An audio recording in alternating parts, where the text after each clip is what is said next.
Duck and the Diesel Engine. Dear friends, we have had 2 visitors to our railway.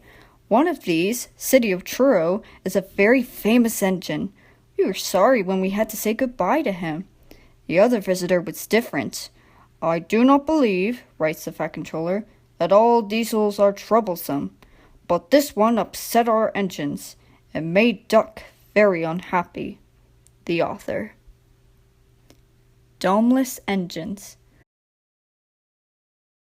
A special train arrived one day, and the Fat Controller welcomed the passengers. They looked at everything in the yard and photographed the engines. Duck's driver let some of them ride in his cab.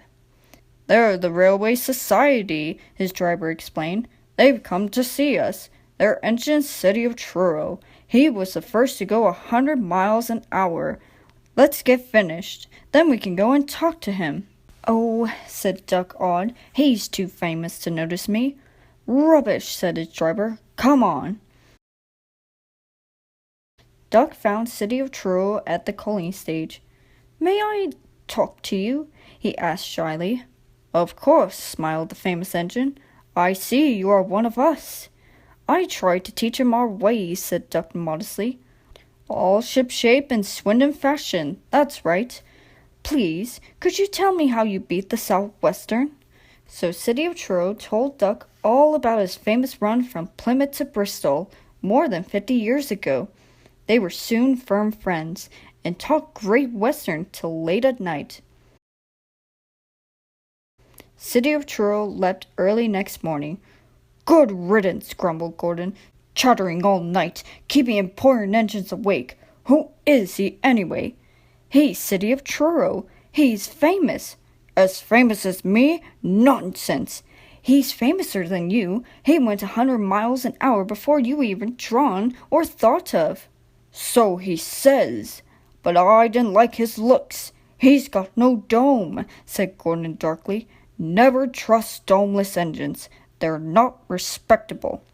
I never boast, Gordon continued modestly, but 100 miles an hour will be easy for me. Goodbye. Presently, Duck took some trucks at our station.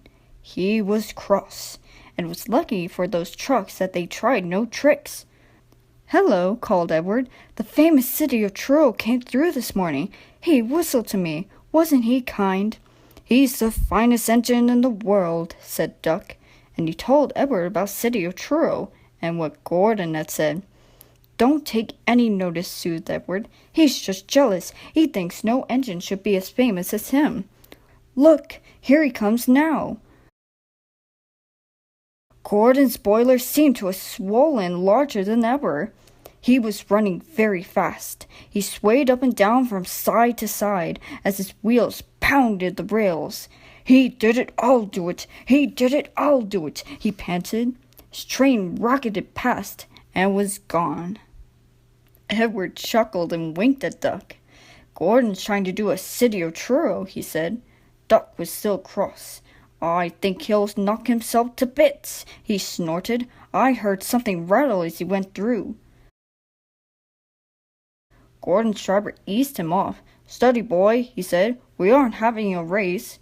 We are, then, said Gordon, but he said it to himself. I've never known him ride so roughly before, remarked his driver. His fireman grabbed the brake handle to steady himself.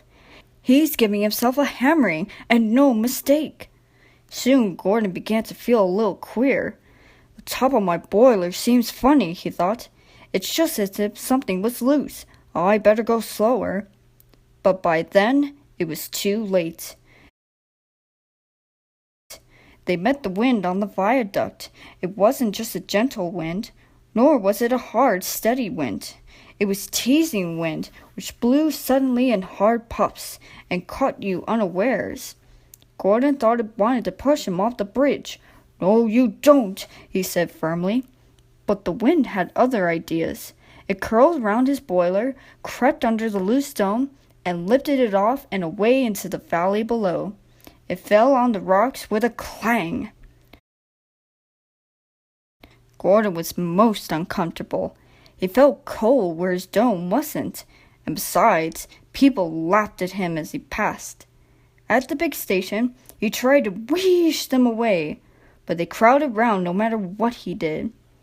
On the way back, he wanted his driver to stop and find his dome, and was very cross when he wouldn't. He hoped the shed would be empty, but all the engines were there waiting. "Never trust domeless engines," said a voice. "They aren't respectable."